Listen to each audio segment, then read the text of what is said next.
Hey everybody, welcome to Medling World. We are disembarking the Oasis of the Seas today. Port of Miami. Come on in, check it out. So guys, just wanted to go over a few little tips for you. If you saw last night's vlog, our day 4 vlog, I kind of explained this as I was walking down the hallway.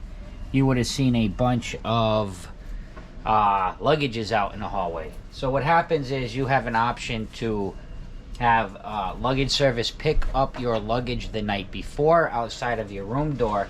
They will store it for you, so when you come off the ship you can grab it, or you can keep your own luggage and wheel it off the ship yourself. You have two options.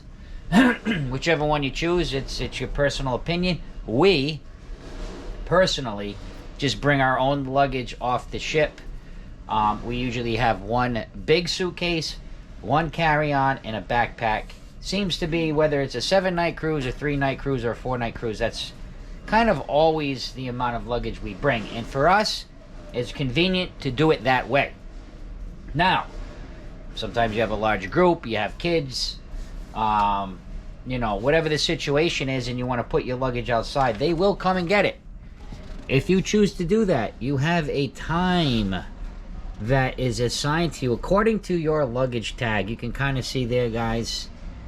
This is just giving you an idea. So what would happen is, if you had, you know, tag 20, you would go to this main dining area. You would wait for the appropriate time, which is 8:30 a.m. Without my readers on, I think I did pretty good with that. And then they would allow you to disembark. So it kind of has advantages and disadvantages depending on your tag number. Actually, our tag number, if we chose to put it out, we didn't have to leave the ship till almost a little bit after 9 a.m., which is pretty late. And the reason they do that is because of, let me show you right outside. This is why you have several different times you need to go get your luggage. You can see these guys we just came back into port maybe a half an hour ago. You have to get cleared by customs. These guys are getting ready to grab luggage. Now, obviously, if you wanted to leave the ship at 7 a.m., your luggage would not be ready yet. So what this does is kind of staggers it out so that they have time to get everybody's luggage. They'll prioritize the early luggage and then work their way up. So, a lot of talking there, but pretty important, right? If you choose to retrieve your luggage. I know for prior experiences, for us, just wheeling them off is easier. Then you can leave the ship, you know, you can have breakfast and go. And that's what we're going to do today, because we have to drive back to Central Florida. And we're down here in beautiful Miami. So keep in mind, if you have a flight at a certain time, it all depends on your schedule. Wow, it is loud. You can hear.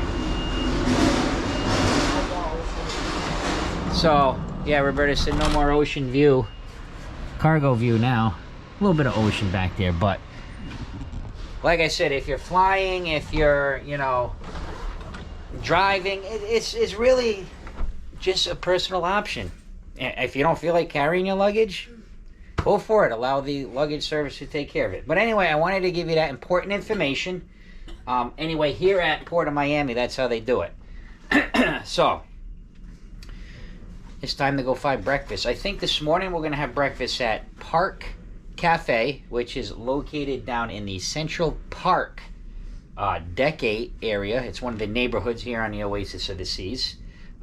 With that being said, guys, please take a moment, subscribe to Medling World.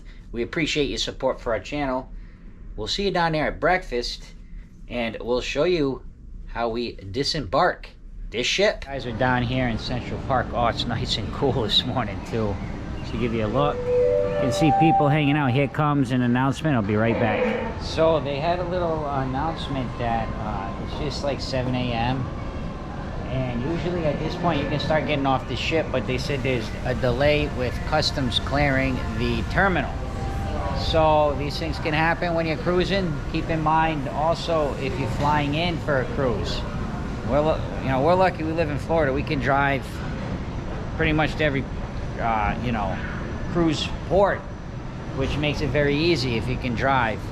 When you're flying, it's if you have an earlier flight in the morning, really take in consideration that there can be delays, that things like that could slow down the process. So again, you know, all up to your personal preferences, how much you want to risk it or not. But there is a delay to disembark the ship, so I guess we'll have to eat breakfast a little bit longer. And of course, Jake, the pro cruiser himself, has got himself a banana and one of these awesome sandwiches. These are really good here. It's like Canadian bacon, cheese. Biscuit. No, that's an English muffin, Jake. So Jake's gonna go ahead, groove on that.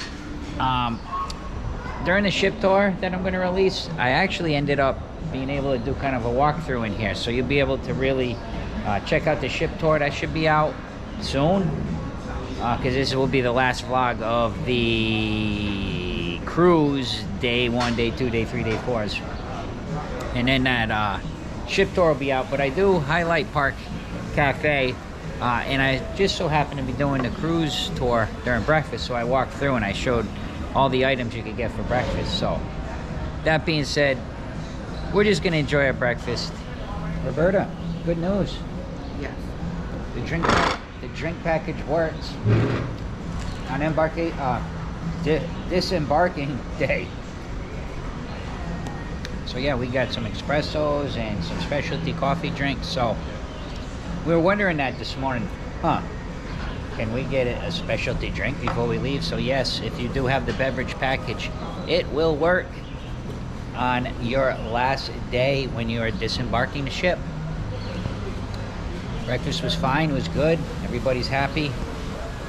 We're gonna chill here, finish these coffees, and head on out. Let's see how the crowd is getting off the ship. We'll update you as we go, because once we kind of get to the customs area, I won't be able to use a camera, but we'll show some of the crowds and stuff and see, give you an update of how long it took to get off. So lots of confusion here. We're all over the place. A little bit of chaos getting off the ship this morning, everybody, as you can see. Well, let's see how this goes. So guys, we're kind of looping around. We went out on a promenade. Now we're in the theater, and it's just a very long, chaotic line. But they are trying to organize it the best they can. Remember, 6,000 plus people on this cruise. So it looks like we're getting a little bit closer. I think we exit over there where Sorrento's is. At least that's where we came in. So it's been, what? It's moving pretty quick, though. It's been like, Roberta's timing us. 7 minutes so far. So, but it's not, it looked worse than it is. So we're off the cruise ship, guys. On what, 10 minutes, Roberta? From the time we got in line? 8 minutes. 8? So it's only been a minute since I talked to you guys. One thing I want to tell you, have your pass ready? Your cards that you use on a ship. Also, if you have an outstanding balance, don't try to come off the ship. It happens every ship. Every time we disembark, there's people that have to go back to guest service, and you have to settle your bill before they let you off. So keep that in mind. So I'll shut the camera off because we're coming through where the customs and everything is down here. And I think they have face recognition here in Port of Miami. It will let you know. We're out. Roberta, give us an update from the time we got in line to now. Come on over to the side. That's 19 minutes. 19 minutes from the time we got in line. I'm sorry, 14. Correction. 14 minutes, even with that long queue and long line, so Royal gets you off quick. Guys, also, face recognition. If you have a passport here at the Port of Miami, you don't even have to stop. It takes your pictures you're walking through. Yeah. So you get off the ship quick. I will tell you, if you're traveling with your birth certificate, much longer process. Yeah. That line was long, and they have to physically check all that with an agent. So we have one more little drama. We got to find our way back to Lot J. If you watched our embarkation video, the terminal here was full, and we had to park a couple miles away in Lot J. They do offer a shuttle, so we're going to keep the vlog going a little bit just in case you guys get stuck parking in Lot J, or if you choose to park in Lot J, you'll know the process. Just a little update. Finally after 3 buses. We're on getting back to lot J, but not very organized. If you do park in J, again, give yourself a lot of room. I know it was overflow and it was free, so that's the thing that I'm not, you know, I'm happy, but at the same time, it's taking a long time because there's hundreds of people, and you can see the shuttle bus holds probably 50 people a shot, and there's hundreds of people trying to get to lot J, so it's taking quite a while. All right, guys, so we finally made it back. By the way, if you want to know, just to kind of Terminal J right here.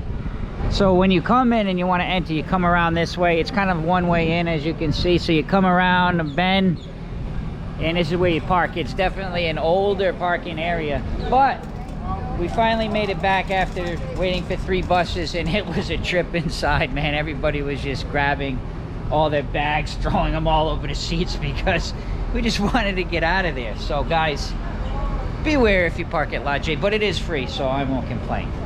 Guys, thank you so much for watching Medling World. Please take a moment, subscribe to Medling World if you haven't yet. Thank you to our Patreons. And last but not least, see ya!